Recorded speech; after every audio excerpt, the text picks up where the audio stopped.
Apart from the rise of totalitarian regimes, apart from the rise of far right ideologies, but after 1918 and before 1939, one major event that is also counted as a part of post-World War period is the Great Depression, students, that had happened between 1929 to 1930. 1929 से 1930 जो है, इसके बीच में आप देखेंगे great depression आएगा. Tell me, which is the only country at this point of time who is involved in the power play but will not be affected by the Great Depression? It is Russia. Why? New economic policy of Lenin. ठीक है, perfect. तो यहाँ पे students हम देखते हैं कि 1929 से 30 के बीच में क्या हो रहा है. हमारे पास में ग्रेट डिप्रेशन आ रहा है. ग्रेट डिप्रेशन की कहानी समझने के लिए हमें अमेरिका का इंडस्ट्रियल मेथड ऑफ प्रोडक्शन समझना पड़ेगा. Basically America capitalist system of production को फॉलो करता था, जिसके अंदर मैक्सिमम प्रॉफिट इंडस्ट्री ओनर के हाथ में आ जाएगा.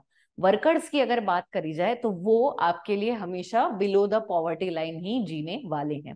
इसी वजह से स्टूडेंट्स आप देखेंगे कि क्या हो रहा है, इंडस्ट्रीज और या इंडस्ट्री ओनर्स ज्यादा से ज्यादा प्रोडक्शन कर रहे हैं, ठीक है, और परचेजिंग पावर की भी मैल डिस्ट्रीब्यूशन चल रही है. तो ओवर प्रोडक्शन हो रहा है. ओवर प्रोडक्शन के साथ में अब प्रॉब्लम ये है कि जो बचे हुए लोग हैं उनके हाथ में कोई परचेजिंग पावर है ही नहीं. जो आपके वर्कर्स हो गए वो बहुत गरीब हैं, तो वो ये ओवर प्रोडक्शन हुए हुए सामान को खरीदे भी क्यों, उनकी कोई नीड ही नहीं है. तो एक तरफ तो ओवर प्रोडक्शन हो रहा था, दूसरी तरफ परचेजिंग पावर बहुत ही खराब तरह से डिस्ट्रीब्यूटेड है, जहां पे इंडस्ट्री ओनर्स के हाथ में खूब सारा पैसा है, जबकि आपकी जो बाकी नॉर्मल पॉपुलेशन है उनके हाथ में कुछ भी नहीं रहेगा.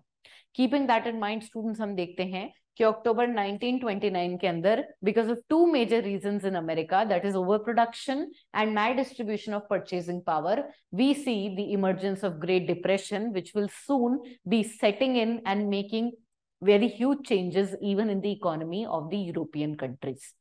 तो ये जो क्राइसिस है शुरू तो होता है अमेरिका के अंदर. अमेरिका के अंदर हम देखते हैं क्या होने लगता है, भाई ओवर प्रोडक्शन हो रहा है, मैल डिस्ट्रीब्यूशन ऑफ परचेजिंग पावर है. सडनली बहुत सारी इंडस्ट्रीज या बहुत सारी ऐसी कंपनीज हैं जिनके शेयर प्राइसेस फॉल करने लग जाते हैं, और इस वजह से with in a matter of few days जो यूएस स्टॉक एक्सचेंज है हमारे पास में, या जो वॉल स्ट्रीट है, वो क्रैश कर जाता है. So the wall street crashes as a part of Great Depression. And here, students, you will see that the crashing of Wall Street did not have only negative consequences for USA. It is also going to rope in most of the important European countries.